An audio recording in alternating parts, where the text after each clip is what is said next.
القديسين حلوين والعذراء حلوة والملائكة حلوين، لكن مش في حلاوة رب المجد،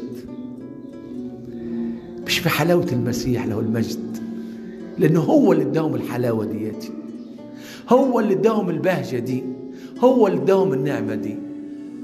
فأنا النهاردة أقول يا ربي أنا يا رب عشمان، عشمان، أنا يا رب مش هقول لك عشمان، ده أنا رب شحات،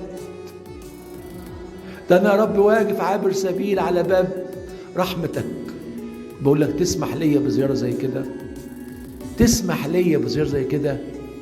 كنت في مصر الأسبوع اللي فات، وكنت بزور أحد الآباء الأحباء الأساقفة، وعامل جاب معاه مزود من أمريكا، مزود جميل جمال ما شفتش زيه.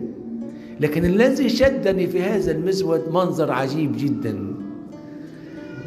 الملائكة والرعاة والمجوس معمولين بطريقة حلوة، والمزود محطوط، والعذراء كده، والطفل يسوع في المزود، وفي نفس الوقت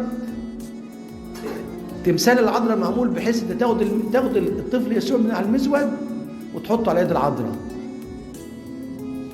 فالاخ اللي هناك الشماس قال لي يمكن عشان ايدين العذراء تتعب فتحطه تاني. قلت له لا، هي مش عايزه تعمل كده، هي عايزه تقول خد يا فلان، خد يا فلان، خد شيله شويه، خد افرح بيه شويه، خد اشبع بيه شويه، خد اتمتع بيه شويه.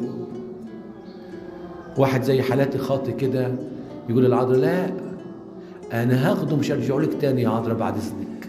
تقول له وماله، خليه معاك على طول، افرح بيه وهو يفرح بيك.